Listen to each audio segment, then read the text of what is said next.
symbols derive themselves from practically every tradition of the world.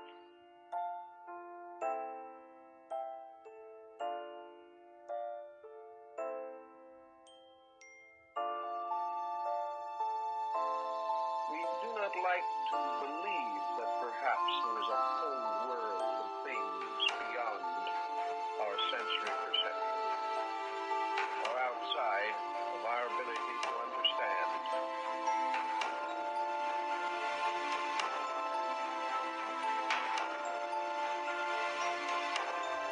We had to penetrate layer after layer of interpretation.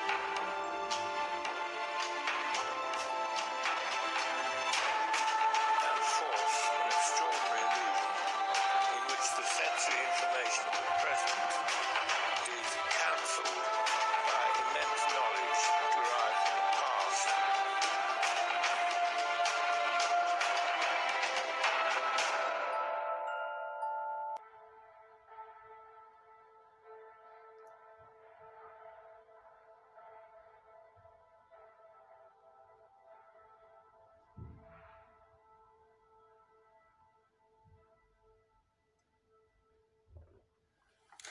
This black spot right here is where the light has disappeared. It cannot penetrate this spot, nor can it exist here, because this is the point of centripetal convergence, where light is literally sucking down like a drain down a hole.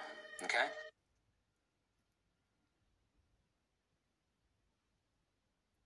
There's no inside structure.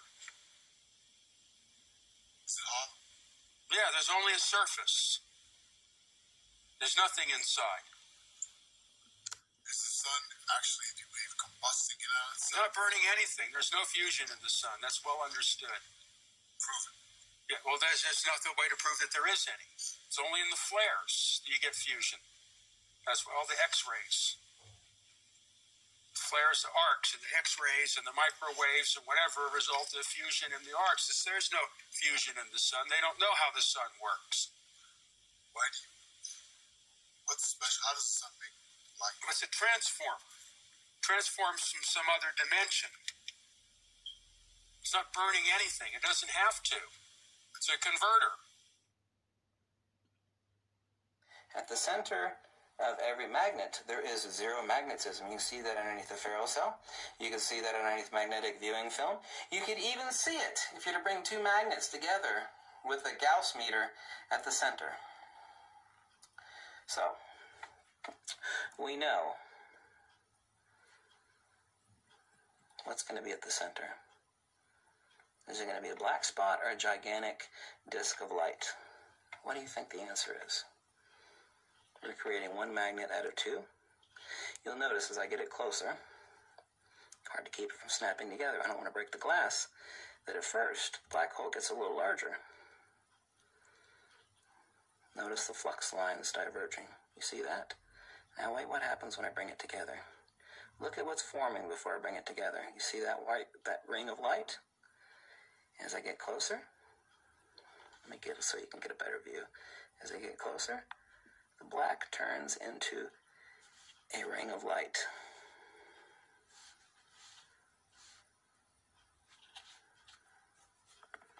See if I can zoom in so you can see it.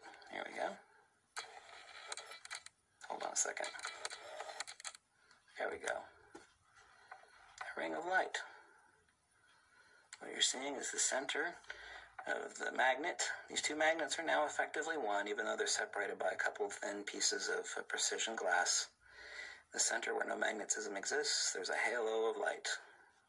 The dark lines represent centripetal convergence.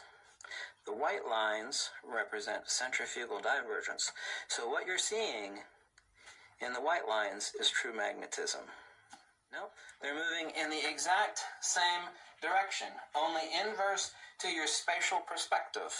Nothing. Space is the air inside this donut. The cream filling inside the donut of magnetic divergence is literally the farts, the after effect, the remnant remains, the fecal matter of the loss of inertia, which necessitates magnetic divergence and reciprocation. As Faraday called magnetism, he called it the dielectric field. And oddly enough, one of the first experts in electrical engineering was the guy who got closest, even closer than Tesla, to understanding what magnetism was in its relationship to dielectricity, because only dielectricity exists. I love my flat earth community because they're asking questions and they're, trying to get to the answers, but the truth of it is there is no scientific evidence to break down a flat torus field. There is no such thing. There's no such thing as something being a flat and three-dimensional object at the same time either. Because a lot of them say, well, it's hollow, but it's flat, but it's round, and it's this at the same time. And it's absurd. I mean, how much more are you going to try and force things into your model of it being flat? It's not flat. It can't be flat. I'll explain why. When you break down these two pictures here, showing you field theory 101, this little orange or this greenish looking blue disc right here, I don't know if you can see that bluish disc right here, that's flat right there. This is where flat earthers say they live, on the flat part of a torus field. Okay, so what this is right here is this is the centripetal dielectric movement and zone right here. Centripetal dielectric movement and zone. Centripetal means in, so everything is converging inward, and that breaks it down right here. This is your dielectric plate right here. This greenish, bluish looking flat plate right here is this yellow right here. This is what you're seeing right here.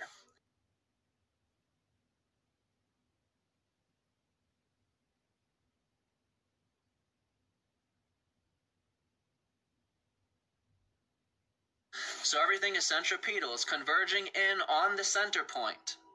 It's converging in on the center point. On the center point. On the center. Center. Center is the point of creation. Center. So everything's converging in at this center point, which is the dielectric field. It's destroying space, meaning, and this is where they say they live. So everything is sucking in. You can take your idea of a black hole, and this is exactly what you would get. You understand? So what this is, where they say they live, is in a chaotic state of a black hole, of nothingness. Nothing exists here. This is formless energy before it's cast out and expressed through magnetism.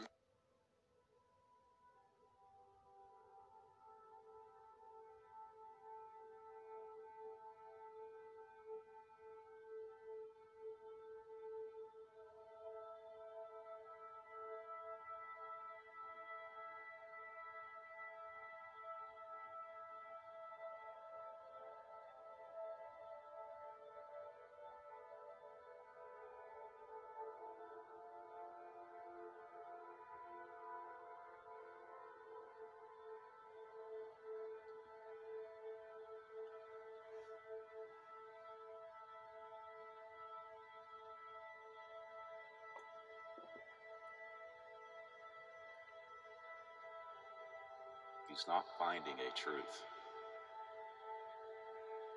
He's losing an illusion.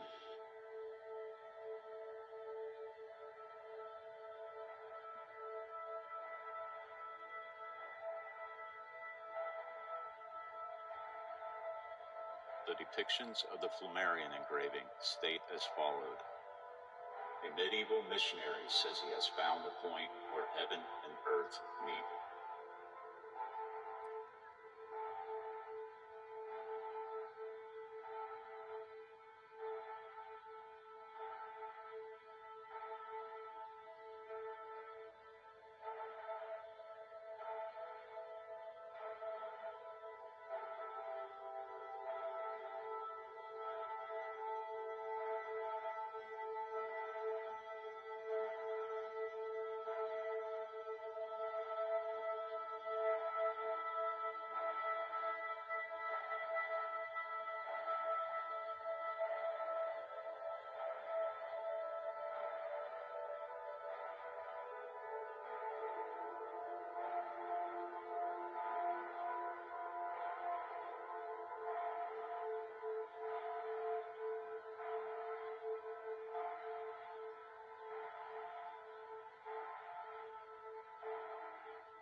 message couldn't be clearer.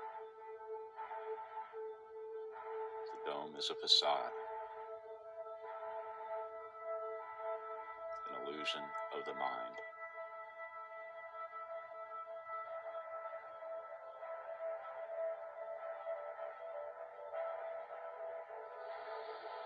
We do not like to believe that perhaps there is a whole world of things beyond our sensory perception, or outside of our ability to understand.